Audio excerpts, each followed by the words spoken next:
Hoje eu recebo aqui um grande comunicador, um cara que conversa com as pessoas todos os dias, que sente o pulso da população do Rio de Janeiro todo. É o meu amigo Rafael de França, e nós vamos falar sobre aquilo que impacta na população do nosso estado e do Brasil, né? O Rio de Janeiro, ele reverbera para o Brasil inteiro. Vamos falar sobre segurança, saúde, mobilidade. Rafael, um prazer estar contigo, mudando o lado, não é porque a gente toda segunda-feira faz um debate e você quem comanda. Hoje é óbvio que você vai comandar também, porque Uhum. já é teu, mas prazer enorme te receber aqui no Café com Nescau. Meu irmão querido, que alegria estar com você, que alegria estar com todo mundo. Você sabe que eu elogio muito, né, o nome. Eu adoro o Café com Nescau, acompanho sempre. É sempre muito bom a gente estar contigo. Eu sempre falo para todo mundo que você é um dos grandes amigos que o rádio me deu, que a política me deu, e que bom a gente trocar essa ideia no seu podcast. Trocar de lado é difícil. Rafael, deixa eu te falar uma coisa aqui. O que você sente no dia a dia? Né? Você faz rádio de segunda a sexta-feira, não é isso? No ar de segunda a sexta, Segunda a mas sexta, vivo segunda a segunda, de segunda a segunda. Mas você está no ar sentindo aquela vibração do público de segunda a sexta. Uhum. O que impacta mais hoje na vida do cidadão fluminense, na vida do cidadão, né, do cidadão no Rio de Janeiro, é mobilidade urbana, segurança ou saúde?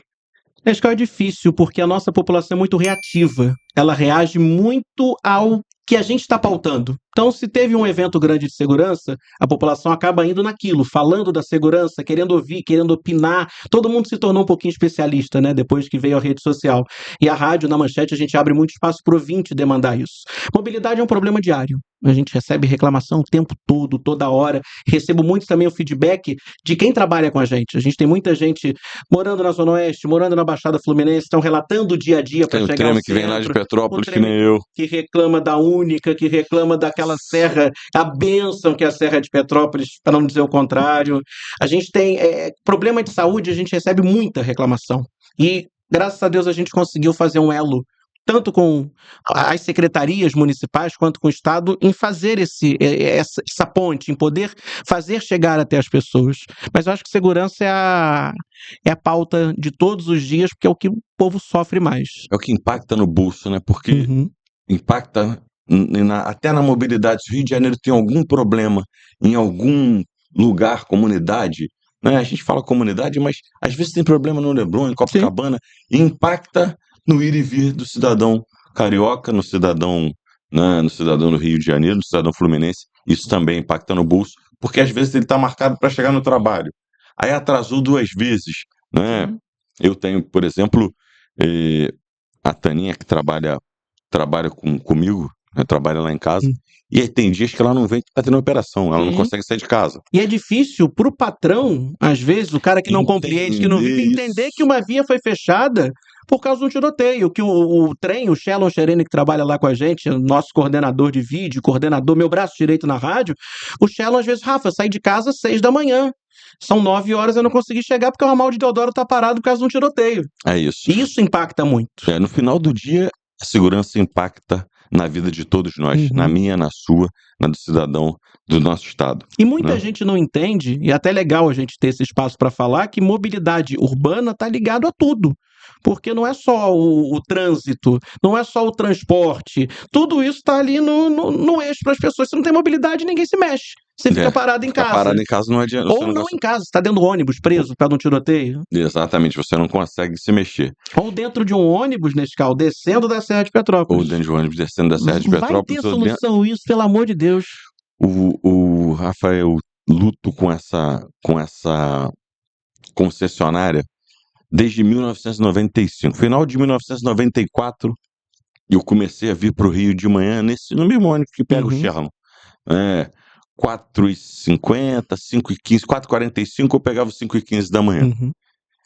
Aquela época, eu levava 2 horas para chegar aqui. Então, eu era o primeiro a chegar no escritório, ali na Rua Debré, porque eu levava às vezes 2 horas, então eu saía 5h15, 7h40, né? Tava aqui.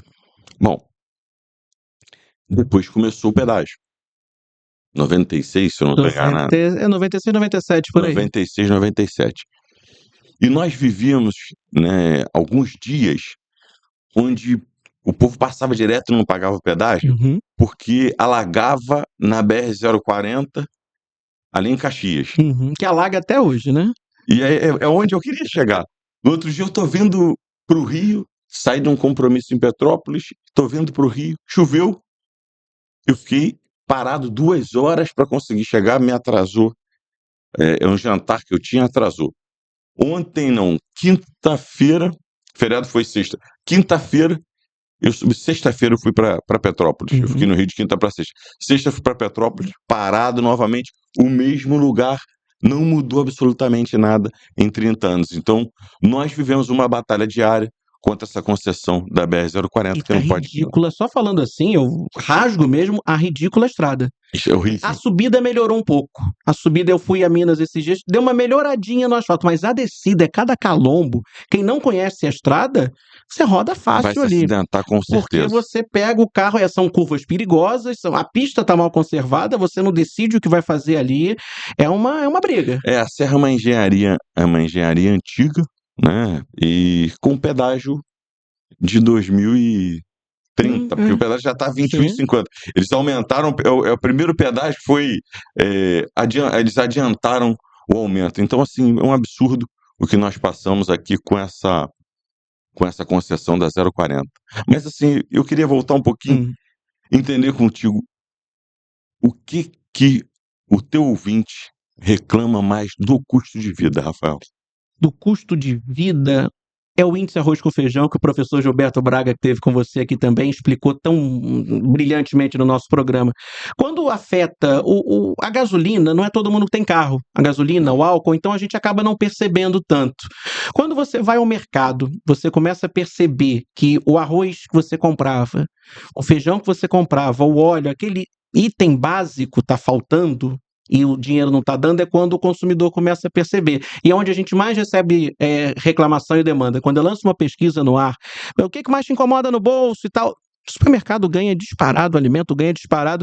O remédio até que ultimamente deu uma equilibrada. A gente tem ouvido pouca reclamação de remédio. Até porque tem muita coisa na farmácia popular também, isso aí a gente tem que parabenizar e falar essa iniciativa do governo, que ela funciona, sim, funciona. Ela funciona. Mas você podia ter outros. A cesta básica hoje não é mais básica. Não. Você não consegue comprar uma cesta básica com o salário que a gente ganha. O brasileiro médio ganha. Você compra tudo picado, tudo aos pouquinhos.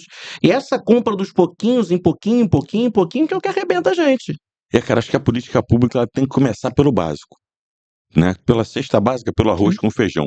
Eu fico imaginando, Rafael, eu me coloco no lugar das pessoas quando elas vão ao mercado, porque eu vou ao mercado, né? Eu vou, quando não semanalmente, mais de 15 em 15 dias, e hoje até é dia de fazer mercado, segunda-feira eu sempre tento fazer mercado, mas eu fico imaginando o cidadão brasileiro que ganha salário mínimo quando ele vai ao mercado, e como é que deve ser a cabeça dele. E por isso eu digo que a política pública tem que começar pelo básico, tem que começar a caber no orçamento do cidadão brasileiro, né? A cesta básica, pelo menos. E ela não cabe. E eu acho que não é só programa. Não tá fechando. Acho que não é só programa social. Acho que a gente tem que também rever as nossas tarifas, né? Rever o que é cobrado nos alimentos básicos. Não dá pra gente ter tanto arroz, a gente produzir tanto arroz, por exemplo, tem um imposto tão alto em cima do arroz. Não dá pra gente produzir tanta soja. Sim. E o imposto, sabe? A gente precisa olhar isso com mais carinho. Acho que o Brasil precisa olhar para o brasileiro de classe média e falar assim, cara, como é que eu vou fazer para ajudar essa economia voltar a funcionar? Eu acho que esse é o desafio nosso de 27 para frente. Sim, a gente tem vários Brasis dentro de um só, né? São diferentes realidades nesse país de dimensões continentais. Eu acho que não é só olhar o Brasil, é olhar cada região específica. Cada região tem seus costumes. Eu, quando fui morar em Minas, eu estranhei, porque a gente está acostumado a comer arroz, feijão, uma carne, e aí o que lá eles chamam de mistura. No interior do Rio já chama de mistura, né? Lá em Barbacena, por exemplo, onde eu morei, você não tem o hábito tanto da carne de boi, principalmente. Ou é o frango, aí já é o ovo, ou não, é o arroz, feijão, uma salada. E aí a gente tem que olhar esses todos Brasis que a gente tem de consumo ali dentro, né? Rafael, eu quero dizer assim, eu costumo dizer que eu conheço o Brasil todo, né? E conheço mesmo. Sim. Do Acre, né, até o Rio Grande do Sul, Paraná, eu tenho rodado muito região norte, o nordeste, e nós vivemos num estado e numa cidade custo de vida do carioca, do cidadão do Rio de Janeiro é muito mais alto do que fora do Rio. Sim. Eu estou sempre em Minas, né? Minha esposa é mineira. Em Minas, o custo de vida é mais baixo que no Rio. Então, e essa é uma coisa que a gente tem que prestar atenção. Precisamos voltar os olhos também para o nosso estado. Sim. Porque a gasolina é mais cara em Petrópolis do que em Juiz de Fora. Isso é uma realidade. Sim. Eu vivo isso quinzenalmente. Onde é que está a produção? Está aqui no estado. Caxias é do lado de Petrópolis, tem que rodar mais 85 quilômetros para chegar em Juiz de Fora, e nós pagamos a gasolina mais cara. Por quê? Se nós produzimos, né, a gasolina é mais barata em São Paulo.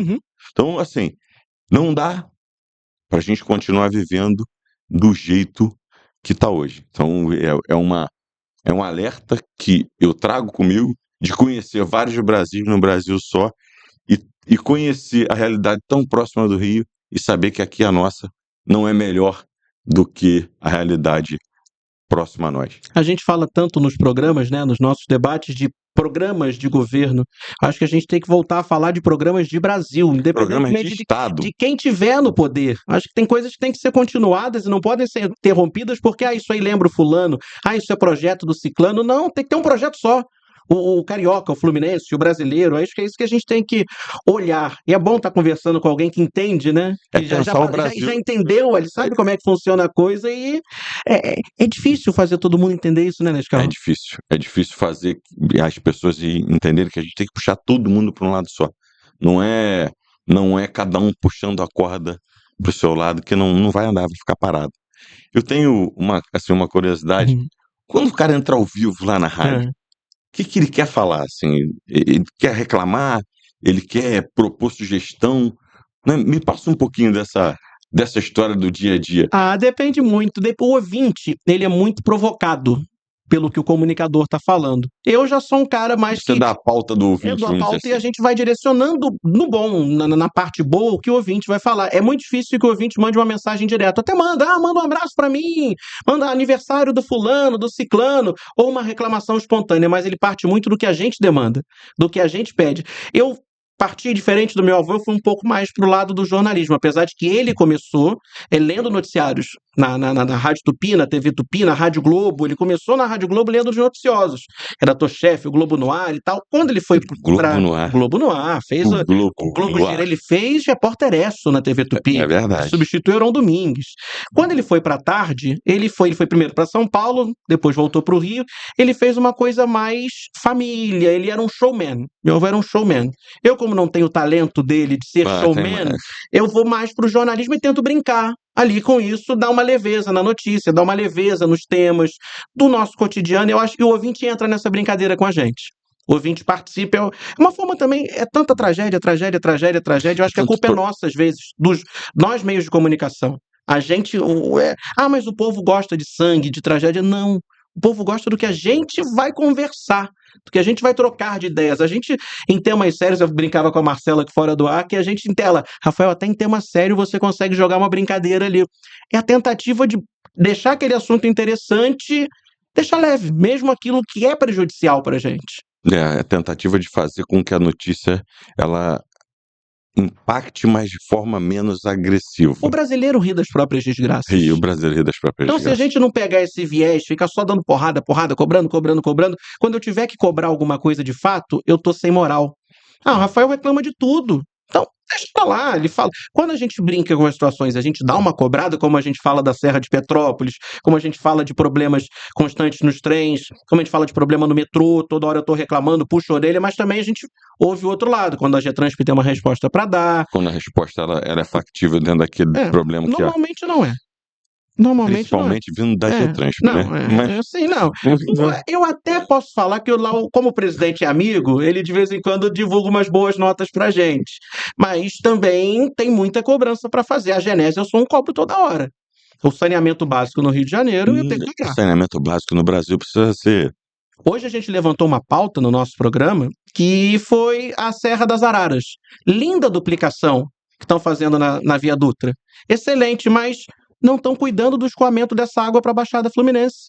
Então, Nova Iguaçu está sofrendo, Queimados está sofrendo.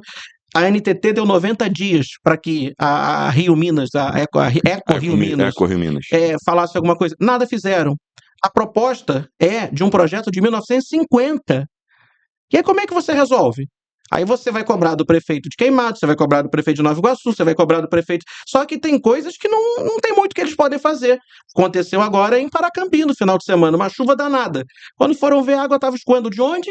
Da obra da Serra das Araras. A culpa é de quem? É uma obra que está andando dentro do prazo, é uma obra que está vindo mesmo, como diziam antigamente, a toque de caixa, eles estão fazendo a obra mesmo, mas os impactos quem sente é a população que mora, né, nas cidades vizinhas, e foi sendo bem feita, mas o planejamento não foi feito do modo que tinha que ser feito, né? Tá parecendo aí, eu não gosto quando fala que é coisa de brasileiro, mas tá parecendo coisa de brasileiro. Você cuida da estrada, de quem vem, de quem vai, mas você não cuida de quem tá ali. Não cuida do entorno. 1950, como é que tava Nova Iguaçu? Devia ter 100 mil pessoas. Queimados, a gente não tinha nem Queimados ainda, era distrito. Era distrito de Nova Iguaçu. Você pega ali a região de Paracambi... Será que tinha 100 mil pessoas e 50 em Nova Iguaçu? Eu acho que não. Então, assim, mais uma vez, né, aí a gente erra quando não ouve a demanda da população. Sim. A política erra quando ela não ouve a demanda, não ouve o povo. Não dá para eu fazer sem ouvir quem está ali no dia a dia, Rafael. E quem sofre. Quem sofre no dia a dia. E quem conhece.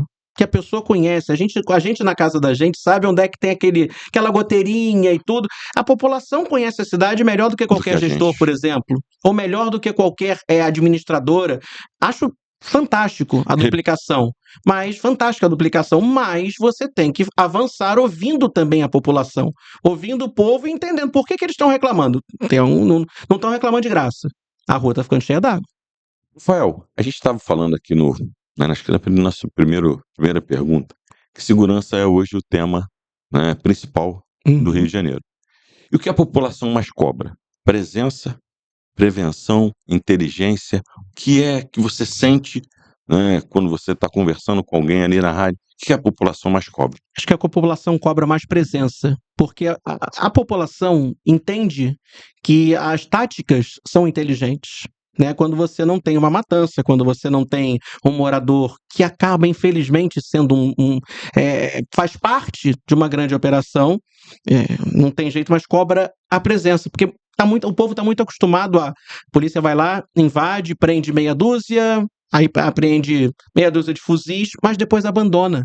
Depois larga, depois fica para lá. O projeto da UPP, por exemplo, poderia ter ficado. Poderia ter sido perene, né? Mais tempo. A gente podia ter ampliado esse projeto. O projeto virou um projeto de alguém. Você tocou num negócio que me deu sim. Nós tivemos aquela mega operação que matou 128 bandidos, que é contestada por um lado, que é aplaudida por outro, mas a operação ela foi necessária e ela foi uma operação de muito sucesso. O que eu penso que o povo do Rio espera? Não esperava, não espera. O povo do estado do Rio de Janeiro espera que essas operações elas sejam, como eu disse aqui, perenes, que a gente tenha mais operações como essa para dar o recado e a sensação de segurança do povo, né? Nossa sensação de segurança aumentar nas ruas. Que deixe de ser só operação, que vire rotina. Se a polícia está ali na rotina, se você está fazendo isso todo santo dia, toda hora, não vira matança. Por mais que tenha, vamos falar no português, claro, por mais que só tenha matado vagabundo e tirando os agentes da lei lá, os bravos policiais que estavam lutando contra a bandidagem, se você tiver presença ali ostensiva, o bandido deixa de ser abusado. Antigamente, quando chegava aquele carro da polícia, o camburão, todo saia correndo, o bandido não se criava. A gente brinca do policial raiz, né? Aquele bigodão, aquele uniforme da PM, já chegava para cacetete, exatamente. Todo mundo corria. Hoje um viciado, ele desafia um policial no meio da rua. Que inversão de valores é essa? É assim, hoje a sensação de insegurança, ela tá maior do que os números. Sim. E quando você faz, não vou dizer dia a dia, mas se você tivesse, como você falou, operações rotineiras, os números seriam melhores e a sensação da população, com certeza, estaria melhor com a população do Rio de Janeiro. A gente está entre as cidades mais violentas, mas não está no topo da lista. Muito pelo Não, contrário, muito tem pelo muito contrário. mais violência. São Paulo, Salvador, Fortaleza, não desmerecendo. Mas eu fui a Belo Horizonte outro dia. E aí tô lá andando, fui encontrar um amigo, aí ele, ó, cuidado onde você vai passar. Falei, pô, Belo Horizonte, essa cidade tão tranquila. Ele falou, tranquila? Tranquila Não é nada. tranquilo há muito A gente tempo. tem isso, a gente tem aquilo, não sei o quê. E numa hora eu me perdi ali por perto da onde eu tava indo. Ele mora no Jardim Guanabara, que me lembrou o nosso Jardim Guanabara aqui na Ilha do Governador. Que você tem no entorno da ilha casas enormes, mansões, e você lida também com áreas mais frágeis e acabam sendo dominadas pelo poder paralelo. Quando eu me vi, eu estava dentro de uma pequena comunidade em Belo Horizonte. Ele falou: você correu o mesmo risco de Que entrar correu no numa Rio de Janeiro. comunidade no Rio de Janeiro. E aí, como é que a nossa cabeça desliga, né? Aqui, se eu tivesse. Eu passo pela Avenida Brasil em pânico. Eu não pego a Brasil todo dia, mas toda vez que eu tenho que pegar a Brasil, eu ando em pânico. Você sabe que o lugar onde eu tenho mais receio de passar a noite é na Niterói Manilha. Uhum. Que os relatos são semanais Sim. de várias pessoas conhecidas, então eu tenho muito receio de andar ali à noite. Minha filha mora em Campos, e aí eu monto toda a minha agenda Uma para ir e logística para voltar de dia. dentro de um horário de movimento, justamente por esse pânico. Nosso parque de transmissões do AM da Rádio Manchete é ali na Niterói Manilha, é ali em São Gonçalo. E os nossos operadores, nossos técnicos relatam tiro o dia inteiro, relatam coisa. A BR-101 fechada direto, toda hora. Você falou que você foi em Belo Horizonte, eu estou sempre em São Paulo, porque o escritório da Nacional do Partido é em São Paulo. E nunca me convidou para tomar um café lá e comer um pão daquele com Eu vou sempre mortadela. na correria, mas vamos marcar. Pode me levar. Vamos marcar. E eu entro no táxi, lá em São Paulo, o motorista pede para ficar no meio do táxi. Uhum. Para ninguém quebrar o vidro e levar o telefone. Se eu fico no meio para poder dar tempo de reagir. Então, assim, o Rio de Janeiro não é o pior lugar, Sim. mas a gente precisa cuidar melhor. A gente aqui anda de vidro aberto ainda, às vezes. Exatamente, ainda tem hora que anda de vidro aberto. Que você é acostumado a conversar com pessoas, né, Rafael?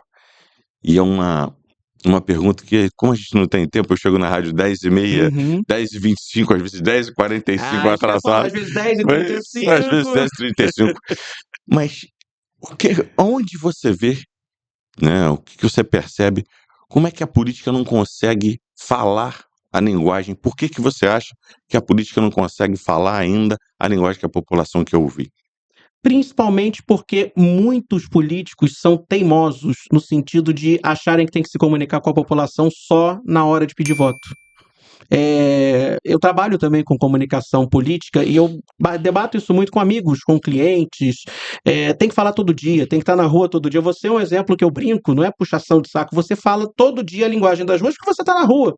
Você passa, fala com o cara do amendoim, você passa, ouve a demanda do cara no supermercado. Tem gente que cerca numa redoma e que acha que não precisa viver além daquele discurso pronto que às vezes, a maioria das vezes é escrito por alguém.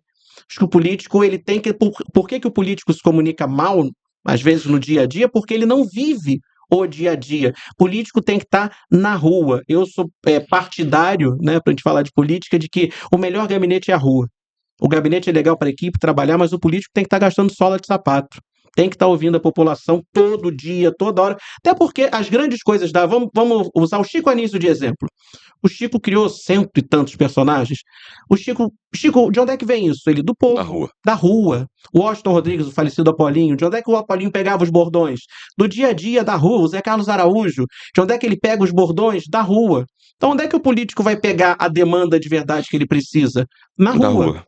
Conversando, vendo, indo às reuniões, passeando pelas ruas, até às vezes, num momento de lazer. Duvido que você, no momento de lazer, não seja parado para conversar sobre política.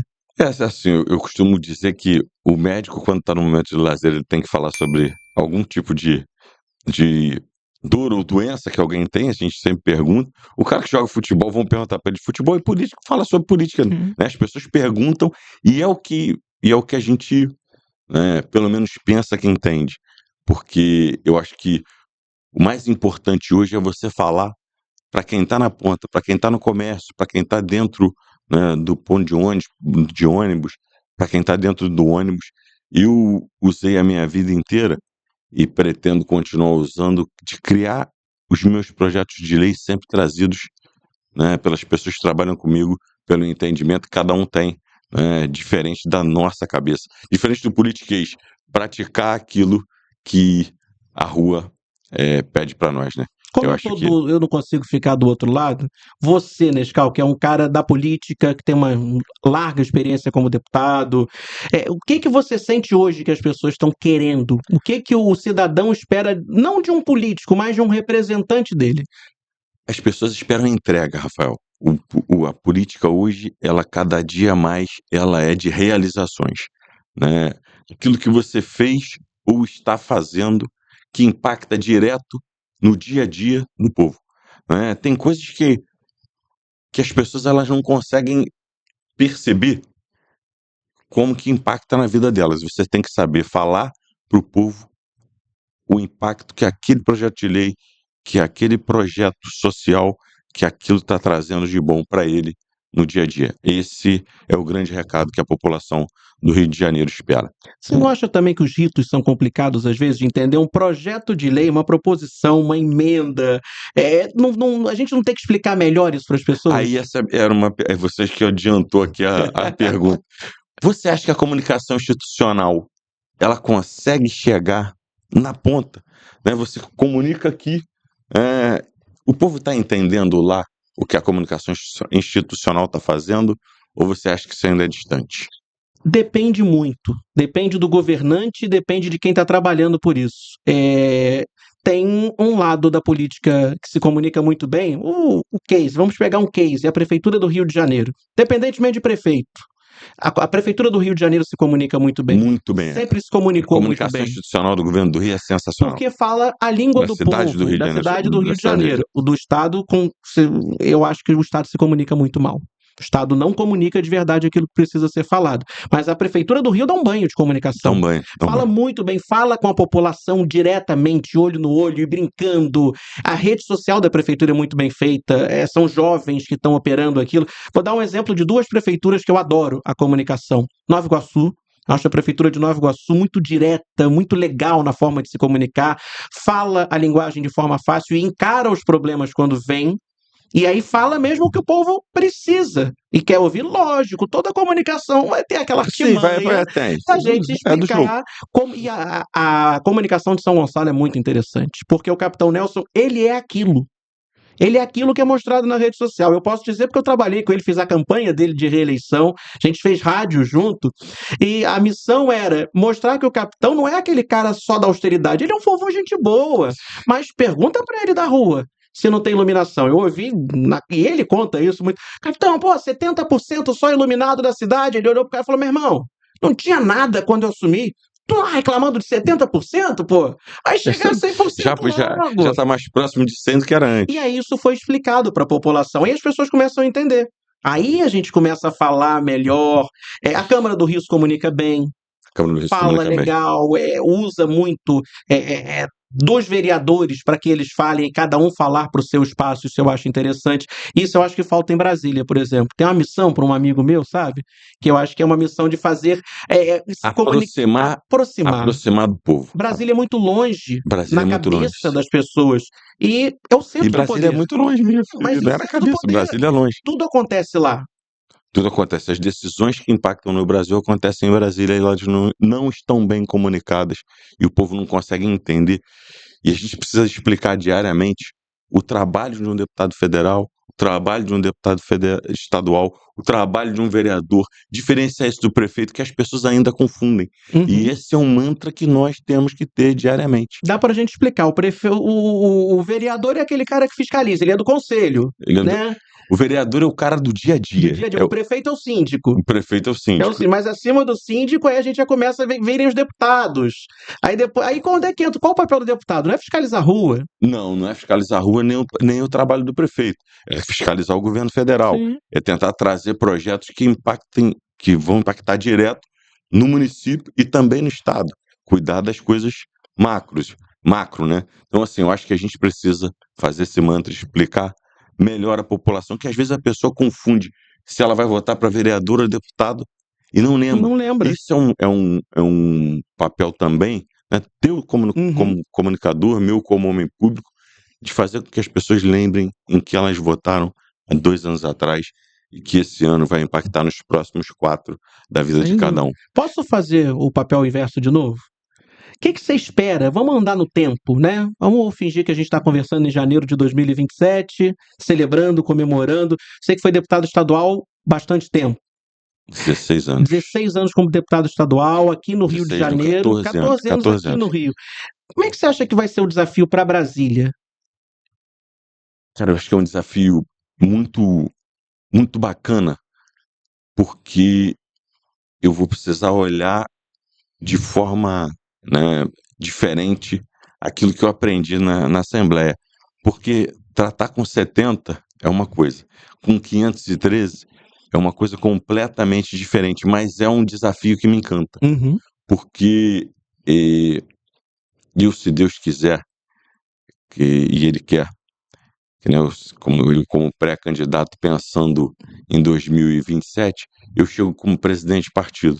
Então, assim, não vou dizer que é chegar sentando na janela, mas já é chegar podendo discutir o Brasil com quem decide o futuro da nação.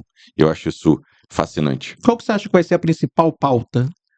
Principal pauta? A partir de 27. Eu acho que a principal pauta do Brasil para os próximos anos é a reforma administrativa, que ela não aconteceu como precisa ser feita, é a gente desonerar o empresário brasileiro que está estrangulado.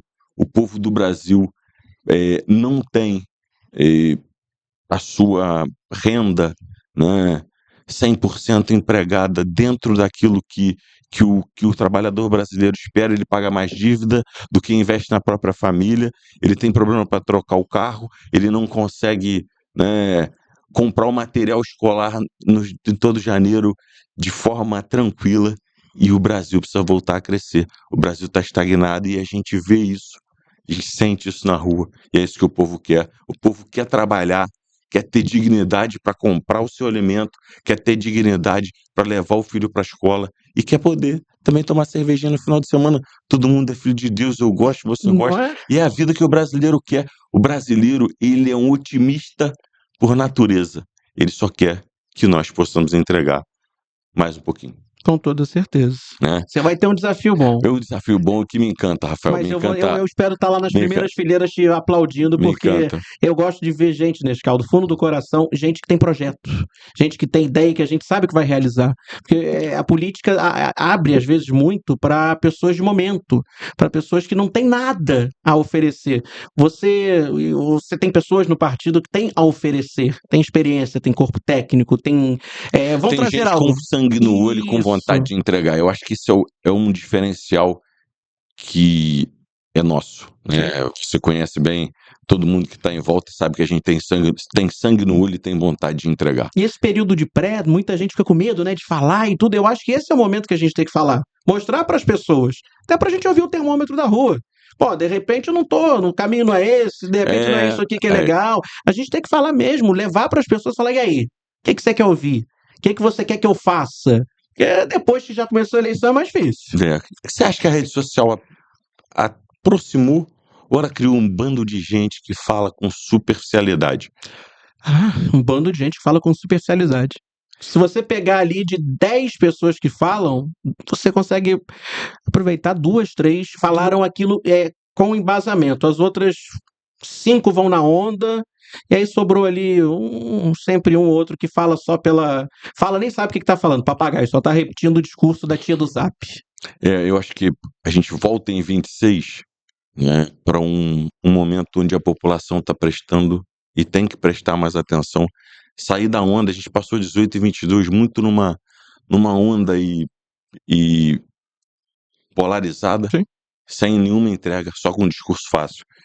Esse pessoal passou dificuldade em 22, vai passar mais ainda em 2026, sem ter conteúdo para entregar ao eleitor, sem ter feito nada, né, ficando numa pauta só de costumes e que ela não entregou nada para as pessoas. Hoje a gente não vê discurso, a gente vê corte. Quem para assistir a TV, eu faço esse exercício às vezes, parar para assistir a TV Câmara ou a TV Alerj, a gente vê muitos companheiros, colegas, que fazem um discurso ali cheio de cortes, né? Momentos para a rede social. Não comunicam de verdade, não aproveitam aquele espaço que é para falar para a população.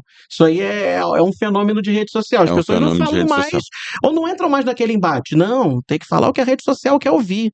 Será que a rede social vai definir o nosso país? Não Vai vai definir o definir, nosso não. estado? Não vai Se definir. fosse, se seguidor desse voto, todos os influenciadores estavam eleitos.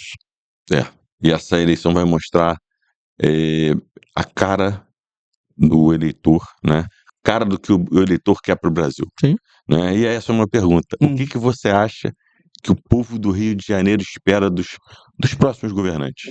Acho que o povo do Rio de Janeiro espera um pouquinho de seriedade, porque todo mundo começa com o mesmo discurso. E depois, com o tempo, cada um vai mostrando a sua verdadeira face. Eu acho que você falou, eu acho que é o que o povo espera, é um termômetro que a gente sente no rádio.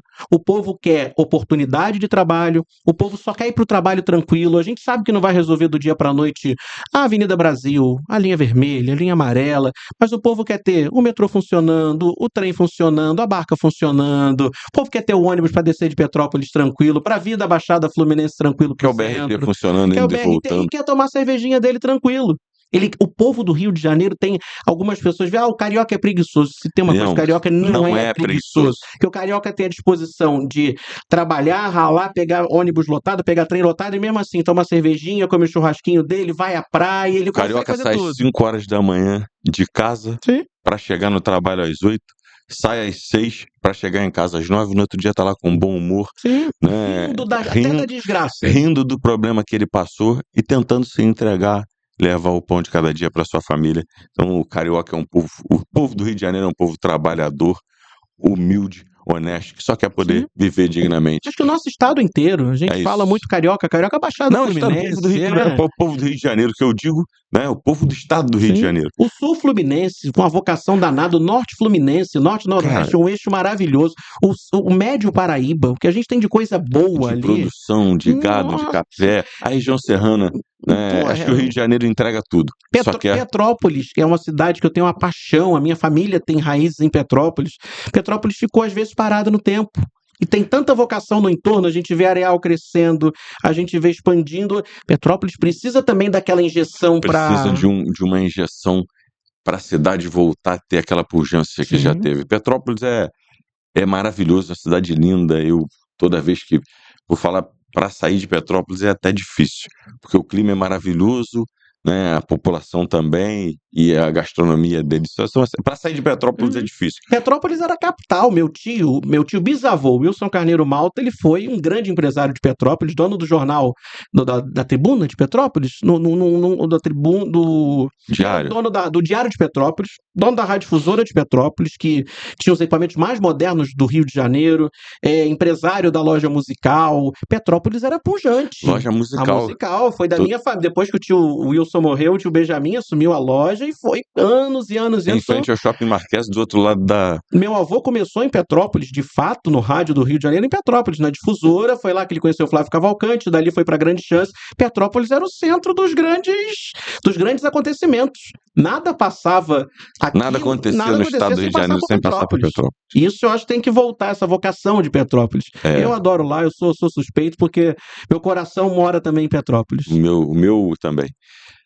Na sua visão, Rafael, qual é a... Deixa eu voltar aqui. Rafael, na sua visão, o que o eleitor te passa mais? Descrença ou esperança? Esperança. Muito mais esperança do que descrença, porque você pergunta para a pessoa na rua, ela às vezes foge de te falar. Só que a gente sabe que em casa tem esse debate, tem essa discussão em quem a gente vai votar. A gente tem um número alto de abstenção, mas a gente também tem que olhar a dificuldade para o eleitor ir votar, em muitos casos. Mas o eleitor, ele é engajado. O eleitor quer mudança. O eleitor ainda para ouvir a proposta. Muita gente ainda fala, político é tudo igual. Esse pensamento eu falo no programa o tempo todo, tem que acabar com isso. Porque se política é tudo igual, então o eleitor é todo igual. A gente também acaba não fazendo a nossa parte. A gente quem muda o destino, ninguém chega lá sozinho. Você não se elege deputado sozinho. Não você precisa do voto do eleitor. Então, se o eleitor falar, tanto faz, tanto fez, não vai caminhar. No final, a gente tem esse discurso, né, que as pessoas não prestam atenção, mas vai chegando a eleição, vai criando uma onda das pessoas começarem a pensar naquilo, né, que elas querem para os próximos anos. Isso é uma coisa normal.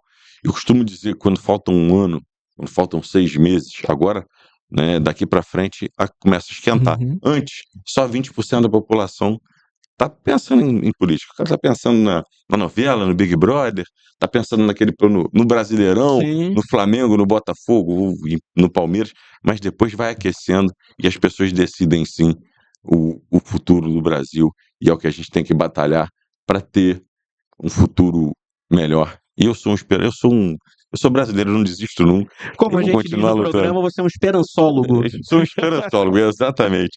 E os jovens? Como é que você vê, assim? Eu acho que o jovem volta a se interessar pela política, ou a gente precisa, nessa geração Z, dar mais uma... Olha, ô Nescau, eu sou um crítico da geração dos 25 aos 30. Eu acho que é uma geração que se perdeu um pouco. Uma geração que não sabe o que quer e também não procura se informar. Essa nova geração que está chegando aí até 22, 23 anos já é muito mais engajada. Não sei se é porque eles já pegaram a transformação completa. Eu acho que eles são mais engajados. Eu vejo isso porque nós temos muitos profissionais na rádio, são quase 40 profissionais trabalhando com a gente nos sites, na revista. Então eu vejo essa diferença. E política para essa geração 25 a 28, tudo igual, tudo isso, tudo aquilo. O de 22, 23, ele para ouvir. Ele te pergunta, pô, fulano de tal, como é que foi? Como é que É a era? idade do, né, de querer saber, entender, da Curiosidade. curiosidade, E de querer transformar a o turma mundo. recém-saída da faculdade, e que as faculdades eram os grandes centros de formação, de opinião. Hoje isso ficou um pouco de lado. Até assustei, eu vi nesse final de semana um vídeo, as pessoas, numa universidade, não vou falar aqui, mas uma universidade privada, de gente de muita grana, as pessoas não estavam preocupadas. Uma jovem de classe baixa, ela conseguiu uma bolsa e foi estudar nessa faculdade. Ela mostrando a realidade dela para os outros jovens. A realidade deles não é a mesma realidade de 90% da nossa população. E não se discute política. Eles discutem a roupa que vai, quem tem o melhor celular, quem viajou para fora, mas não olham para eles chegarem aquilo ali. Tem política envolvida. Como é que papai é empresário? Como é que mamãe é empresária? Qual o emprego que eles estão? O que eles vão É esperar daqui o para que frente? impacta na decisão, né, do aumento dos juros. Não. É porque eles vão. A discussão deles, de algumas pessoas, esse ano a gente vai para a Europa ou vai para Disney? Quando Mas essa não é a realidade do brasileiro, do não. jovem, e dessa menina que você está falando. O que eu entendo é que o jovem, ele pensa em política, mas mais uma vez, o jovem brasileiro quer ver o resultado também. E esse pessoal de 25 para cima também passou um momento muito complicado, e eu fico olhando, né? Eu tenho 3 filhos. A pandemia também comeu 2 anos dessa galera, né, Sim. o Rafael. Então, assim, o jovem começou a voltar a entender e a viver o dia a dia depois de 2 anos. Eu digo que o cara que tem 25 hoje ainda tem 23, Tem. E eles e o foram que tem 20 bombardeados. e 22, pelo que o telefone queria vender, pelo que a Exatamente. internet queria E vender. agora a gente também tem mais regulamentações. A gente sabe melhor. Hoje um jovem sabe diferenciar, como a gente também está aprendendo, diferenciar fake news. Aí o jovem ali dos 20 e poucos não sabia. Não Então, sabia, para eles era tudo verdade. O não que sabia. chegava era tudo verdade. E também não procurava se informar. Aperta aqui o Spotify, nada contra o Spotify, acho uma plataforma fantástica, mas vou puxar para o meu lado. Ninguém vai substituir nunca o que o rádio faz. Não, ninguém substitui a proximidade do rádio. Exato, e como é que a gente leva a notícia para a pessoa? Como é que a gente é humano, é coração para depende, se às vezes eu estou mais estressado com alguma coisa, eu não levo para o microfone, mas isso vai pesar na minha opinião. Eu vou ser mais contundente, eu vou ser mais firme naquilo que eu estou falando.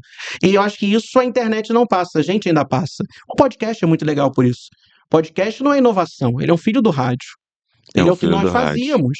E o que eu vejo no podcast hoje é aquilo que o meu avô fazia lá na década de 1980, 90. Conversar, trocar ideia. Ele tinha o domingo é dia de visita. Recebia os artistas no programa dele. Hoje os artistas vão ao podcast fazem isso ali, ficam cantarolando uma música, contando. Era o que ele fazia. Então a gente vê que essa evolução é saudável. Que eu acho que isso atrai, faz com que as pessoas tenham interesse.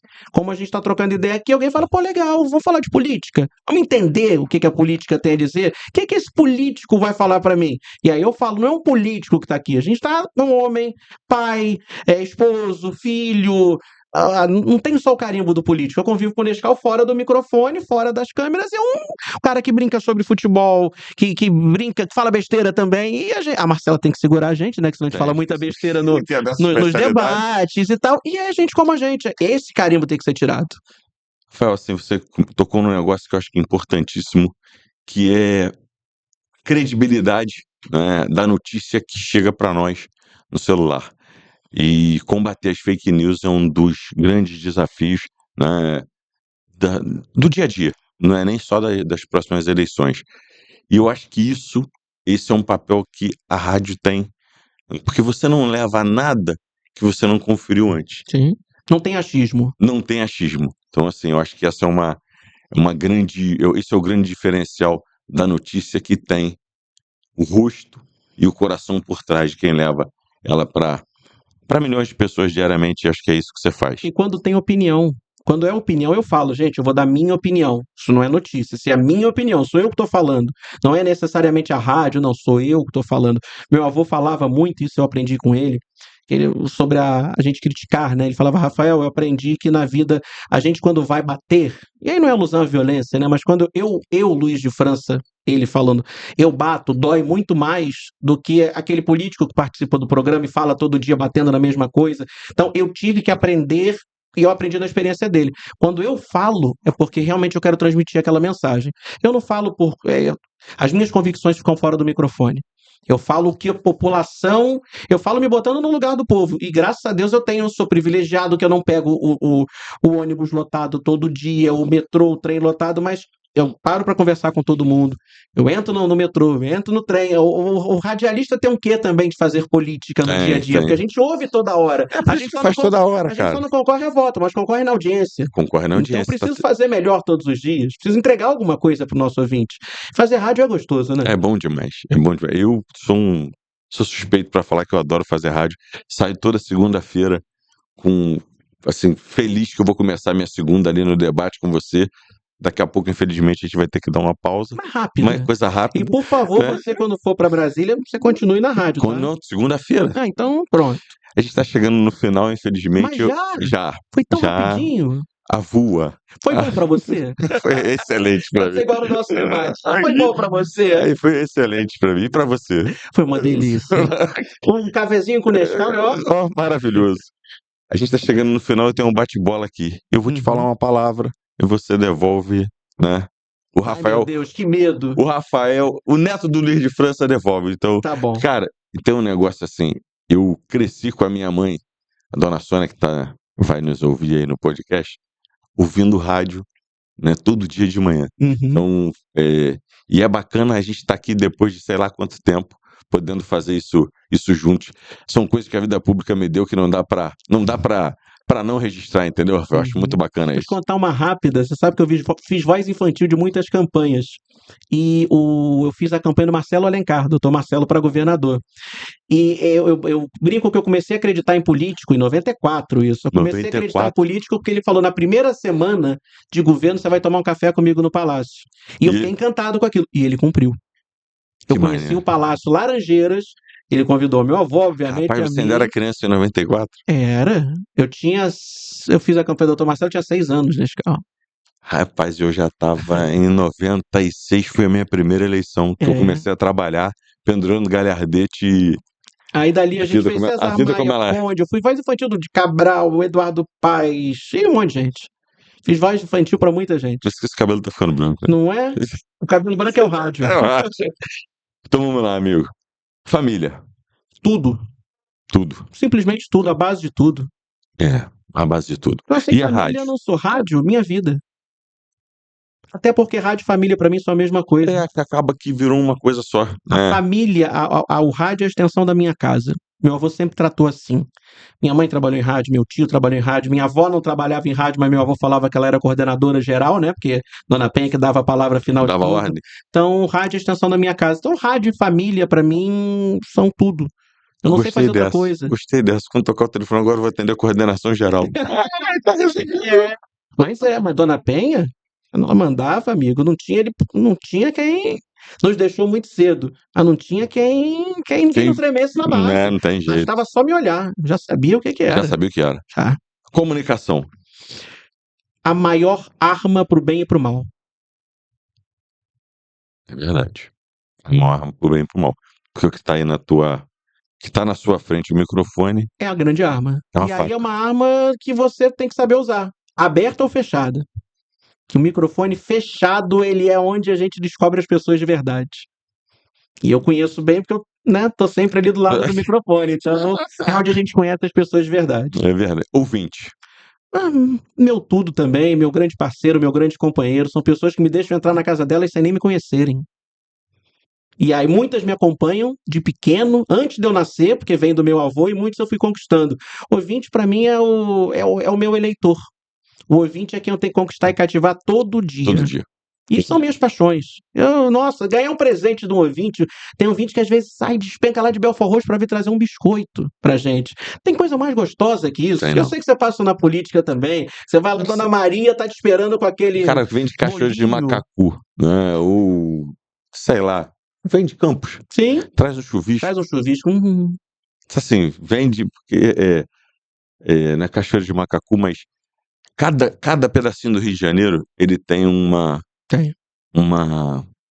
especialidade, né? Tem uma coisa que é especial. E a cachaçinha que sempre vem sempre do Sim. interior, eu fico Mas o bem carinho feliz. genuíno é o que mais. Quando o ouvinte vira e fala que te ouço desde o tempo da barriga da sua mãe, isso aí mexe comigo. Aí acaba com o cara. E aí eu falo, pô, é por isso, é por eles que a gente faz essa loucura toda que é fazer rádio. Política. Política, ferramenta de transformação. Nunca seria político na vida. Isso eu sempre falo, mas admiro muito quem é. Gosto de trabalhar com política, mas não tenho vocação para sentar onde você, nos lugares, Do lado de cá do banco. do lado de lá do balcão. Adoro estar com vocês, aprendo muito, mas eu não conseguiria. Uma comida. Uma comida. Posso falar duas? Pode? A lasanha da Dona Adriana, minha mãe, Nossa. e o fettuccine da Dona Penha. Aquele macarrãozinho com carne moída, molhinho assim. Ou vou mais simples, o arroz com feijão, carne moída da minha avó Penha. Sensacional. Não tem igual. Um lazer. Um lazer, sentar e tomar uma cervejinha com meus amigos no bar da Tati, minha amiga querida ali em Copacabana. Cervejinha gelada. Com cervejinha gelada, ou lá no Beco do Rato ouvindo um samba com meu amigo Lúcio. Aí é o meu hobby, aí você me faz feliz. Onde o Rafael relaxa. O Rafael. Um momento mais marcante da sua vida, Rafael. Nascimento da minha filha. Nascimento da sua filha. Me arrepio inteiro. Ali eu descobri que realmente eu tinha um propósito de vida. Ela nasceu alguns meses depois de eu ter perdido meu avô. Então veio da maior tristeza da minha vida, uma das maiores, para a maior alegria. Eu tenho certeza que é a continuidade. A vida continua. Continua. Rio. A cidade que eu sou carioca, mas com pé em Minas. Mas o Rio de Janeiro é único. É a cidade que eu escolheria 100 vezes para viver. Eu também. Eu não mudaria do estado do Rio de Janeiro para nenhum lugar no Brasil. E olha que eu já pinguei por aí, já morei em Barbacena, já morei em Campos, mas eu volto sempre pro meu ninho. Olha que eu gosto de muitos lugares no Brasil, mas eu não escolheria morar em outro lugar. E olha que eu não sou fã de praia. Eu não sou fã de praia, não sou maior fã de carnaval, mas eu amo o Rio. Eu vou pouco à praia na cidade do Rio de Janeiro, que é a mais perto, né, de Petrópolis. Eu acho que a gente perde. A gente mora onde o povo quer passar férias. E aí, como não dá para ter tudo, mas o Rio não é. Mas você quer me derrubar? Botar assim, uma cerveja na praia de Copacabana ou um chopp no D'Angelo? Um chopp no D'Angelo, Nescau? Eu vou para longe da praia. É um chopp no D'Angelo. E assim, se você me perguntar assim, você quer ir à praia ou quer ir no Maracanã? Eu vou pro Maracanã. Eu não, assim, aquele Maracanã lotado mexe comigo. Mexe com a gente, né? Eu já sempre fui mais do rádio, né? Do trabalho. Então, desde pequenininho, eu era torcedor do futuro do Zé Carlos Araújo. Então, fazia garotinho, vamos ouvir meus amiguinhos. Então, eu cresci com aquilo ali. Então, ali era casa, segunda casa também. Futuro. Eu tenho esperança. Eu não planejo o futuro. Pode parecer já frase de político, tá? Como a Beth, nossa amiga, gosta de falar. Mas eu não gosto de projetar nada. Eu gosto de fazer acontecer. Então, acho que essa nossa ferramenta no rádio também é por isso. Eu acho que através do rádio eu posso construir um futuro melhor para as pessoas. Não só dando voz para a população, mas dando voz para quem também faz as coisas acontecerem e podendo ter uma ferramenta para transformar. Acho que esse é o futuro que eu enxergo ideal. No futuro eu quero estar com 100 anos fazendo rádio. Se eu ganhar na Mega Sena, eu vou continuar fazendo rádio. Não dá. Não consigo viver sem ele. Eu também não consigo pensar em parar. um conteúdo. Não tem, posso até diminuir o ritmo, obviamente, curtir um pouco mais, como meu avô fez de 2008 a 2017, ele fez programa de dentro de casa. Fazer programa de chinelão, bermudão, com cachorro no pé. Aí tudo bem, eu acho que um dia eu chego lá, se Deus quiser, e vai ser na mesma casa lá em Barbacena. Brasil. Um país único, genial, de um povo maravilhoso, de um povo apaixonado, mas que não acredita em si próprio. A gente precisa acreditar mais na gente. É verdade. O Brasil precisa. O Brasil não é o país do futuro, o Brasil é o país do hoje. E a gente precisa acreditar que vai crescer, que o Brasil vai já deu certo. Sim. E a gente precisa cuidar melhor dele. O Deus foi bondoso comigo de poder conhecer alguns lugares no mundo, mas igual brasileiro, não tem, não existe. Somos únicos. É isso. Rafael, obrigado. Amém, irmão. Eu tá que chegando aqui o final de mais um Café com Nescau. Segue a gente nas redes. Curta, café, hein? Curta, compartilha. O copo é seu. Aí, gostei. Curte, compartilha e até o próximo episódio. Muito obrigado a vocês.